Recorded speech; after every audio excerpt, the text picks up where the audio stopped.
मासिक पाळीत शारीरिक संबंध ठेवल्यानं खरंच काही वेगळं होतं का? अनेक जण याबद्दल बोलताना कचरतात, पण आज आपण याच गोष्टीवर थेट बोलणार आहोत। मासिक पाळी म्हणजे काय हे तुम्हाला माहीतच आहे। त्या काळात शरीरात काही बदल होतात। आता महत्त्वाचा मुद्दा हा आहे की या काळात शारीरिक संबंध ठेवल्याने काय होऊ शकतं आणि काय काळजी घ्यावी लागते।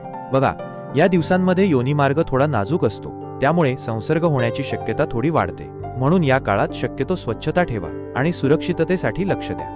आणि एक अत्यंत महत्त्वाचं, मासिक पाळीत गर्भधारणा होत नाही हा गैरसमज असू शकतो, विशेषतः जर तुमची पाळी अनियमित असेल। त्यामुळे जर तुम्ही गर्भधारणा टाळू इच्छित असाल तर योग्य उपाययोजना नक्की करा। काही वेळा असंही होऊ शकतं की या काळात शारीरिक संबंध ठेवल्याने काही विशिष्ट आरोग्यविषयक समस्यांचा धोका वाढू शकतो, त्यामुळे याबद्दल बेफिकीर राहू नका।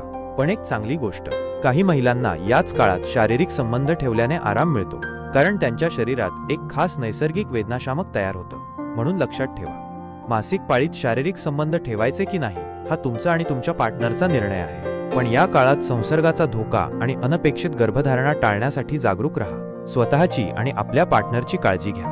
आवडली ना ही स्पष्ट माहिती? तर लाईक करा आणि इतरांनाही सांगा। तुमच्या मनात अजून काही शंका असतील तर कमेंटमध्ये नक्की विचारा। पुढच्या व्हिडिओमध्ये तुमच्यासाठी आणखी काही महत्त्वाचे विषय घेऊन येत आहोत, त्यामुळे योग्य माहिती चॅनलला सबस्क्राईब करायला विसरू नका। धन्यवाद।